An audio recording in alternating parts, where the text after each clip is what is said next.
But in terms of Sunday, it's not the be-all and end-all if you win or lose the game, but it is great prep in terms of what you might expect to see going into a new campaign. What are the kind of 2 or 3 things that you're hoping to see on Sunday that you can maybe then visualise happening, in the Premier League and obviously Bournemouth on that Friday night? I suppose you just want to see Liverpool like a functional team who've made the most of pre-season. I think that's always the thing right at the start of the season, is you want to make it look like they're prepped well for the season. And from what I've seen from the friendlies so far, that's exactly the position they're in. I think some of the football's been really nice to watch, and I would like sort of more of that against a team that you're going to be playing on a regular basis, not on a regular basis, but type of team you're going to be playing on a regular basis in terms of strength. Good test, isn't it? It's a good test, because they're sort of a very middle of the road Premier League team, and I don't mean that disrespectfully. I sort of mean that there's probably 8 better and 8 worse in terms of the position that you're going to find yourselves in with Palace. I think that's roughly where they are, where they're pitched. They've got lots of very good players, and they have been a test for us over the last couple of years. I mean, we beat them 1-0 away last season, and I know the game last day of the season is not really a proper game of football, is it? But they were very well set up, tactically astute. They made things difficult for us. I think it possibly would have looked different if Liverpool had been in need of something and bothered, but I thought tactically it was a really interesting game, that game at Anfield, what they did, but our motivations were probably not quite the same as theirs, in fairness. But you ultimately just look like a football team that can go and win the league, and I don't necessarily mean go out and win 6-0, but have a style of football that looks like something that you can buy into and be happy with, I think. Team news on Sunday. What are you expecting to see from the manager?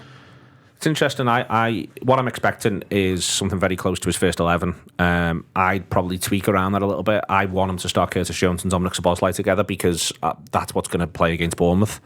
Ryan Gravenberch is Liverpool's first choice deep line midfielder, but it might be McAllister comes in and it's McAllister plus one of those two, presumably Szoboszlai. I think Jones has looked great in pre-season, and I'd be starting Jones. I'd be giving McAllister one more week to get himself ready and bed in, completely manage him a little bit. So I'd start Jones and Szoboszlai against Bournemouth, so therefore I'd start Jones and Szoboszlai against Crystal Palace as well, and just have a little look at it and go from there with Wirtz in front. I think it'll be the same back four that I think he'll have for Bournemouth, which will be Frimpong. I think we're all going to be agreed on the back four. Yeah, Konate, Van Dijk and Kerkez. Yeah. If the goalkeeper situation, I'm not quite sure quite literally where in the world Alisson Becker is. He's back now, yeah. Back, so Becker's back. That's that mad bit that people have retired him and he turned into a priest or something. Yeah. It was a wild Wednesday, that wasn't it? They just need to move more on the Newcastle deal, mate. I'd consider starting Mamadashvili. I think the manager probably won't. Yeah, I'd probably consider starting Mamadashvili, not least because in general there's a wide where on earth is Mamadashvili getting his time playing for Liverpool conversation before the first League Cup game. But don't you want Alisson, because I would suggest he's maybe not fit and ready for Bournemouth if he doesn't play against you could be Palace. right. You could be right. I just feel a little bit like I sort of back the goalkeeper to always just be sound. So maybe I'm just being a bit complacent there, and I'm happy to be wrong. And if the manager picks Becker, he picks Becker. I just feel a bit like with Mamadashvili, where does he get a start?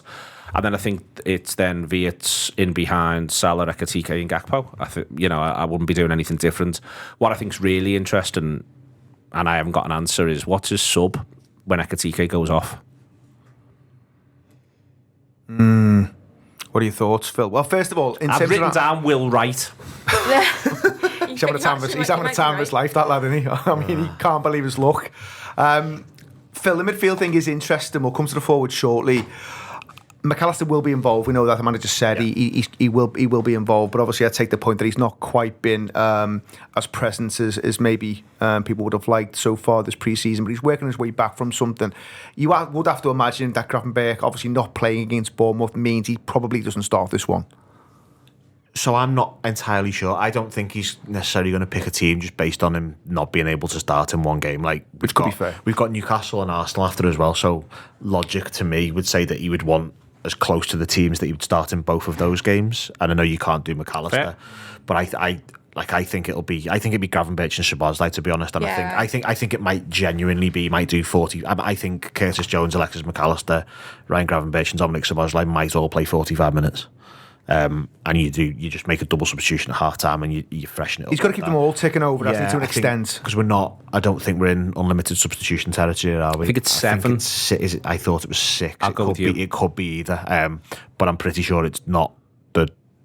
Yeah, it's not like a friendly where you can substitute everyone. So some people are going to have to play 90 minutes. So you've got to probably looking at it, assume that Frimpong will play 90 minutes.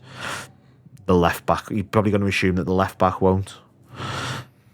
The 2 centre mids, Ekatike, and then I'd say those 4 will come off, I would imagine, and then you can possibly make up the rest up as you go along.